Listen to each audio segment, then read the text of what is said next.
Hello there. Hello class.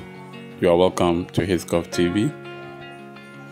In today's lesson, we will be discussing about the origin and migration of the Denkyira state. But before we begin with our discussions, let's take a look at our lesson objectives. At the end of this lesson, you should be able to discuss the origin and migration of the Denkyira states. Subscribe to our channel if you like this video. Denkyira state was founded by a section of the Agona clan. Local traditions recall a migration of the founders from Adanse. The state was founded probably around 1600. The original capital was at Abankesiso in the forest country between Lake Bosomtwe and the River Ofin. From the beginning, gold played an important role in the economy of the state. The first three rulers laid a strong foundation. They introduced a number of innovations later copied by neighboring peoples to strengthen the state of the office of the chief. They introduced a state stool, state sword, and executioner's knife, which were all considered sacred state objects. The effects of these symbols was to provide both a religious, social, and political basis for the power of the rulers, which was otherwise purely military. One ruler is said to have instituted a band of singers to praise and perpetuate the memories of their heroes. In the beginning, Denkyira expanded in order to control the trade routes leading to the markets of Bono and Bego. This was the underlying reason for the Denkyira conquest of Adanse around 1660 and Asin Manso, which formed the nucleus of the future Asante nation.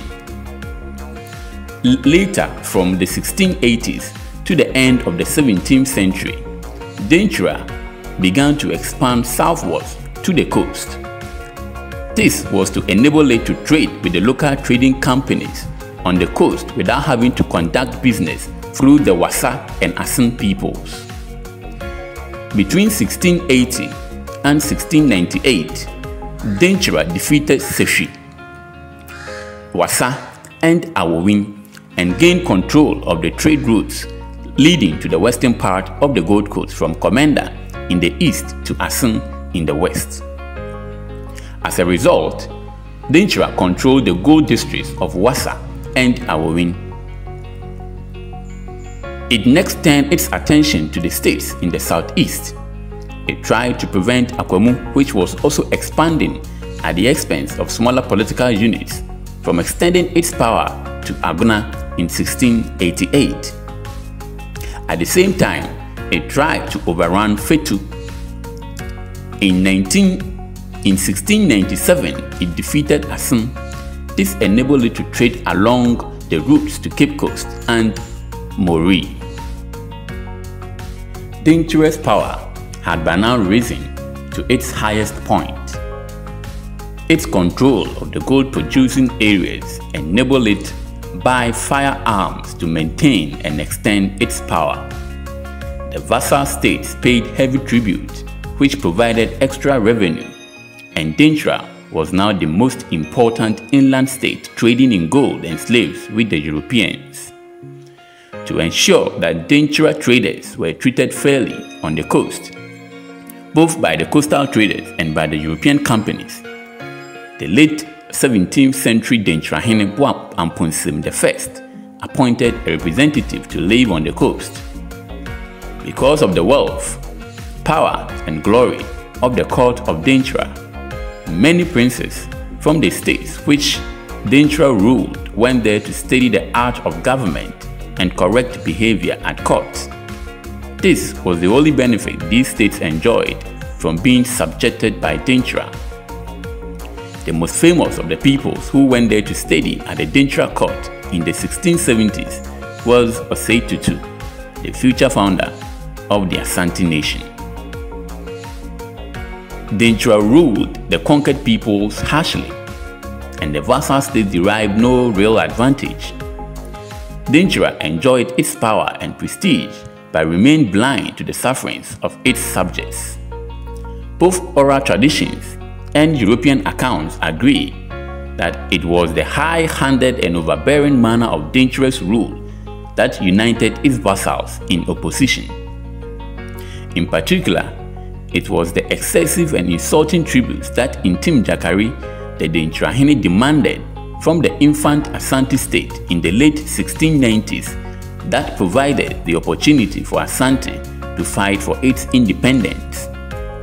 Ntim Jakari is said to have demanded a brass pan full of gold together with the favorite wives and mother of Osei Tutu, the Asantehene, and his chiefs. Osei Tutu organized all the vassals who had been ruined by the Denkyira rule and had been looking for an opportunity to end it in a war against their overlords. Those south of Denkyira blocked all trade routes into Denkyira and cut off the flow of firearms. States like Twifo, Asin, Ewasa supported Asante. Within Denkyira itself too, the king could not count on the support of all his chiefs and people because of his wickedness.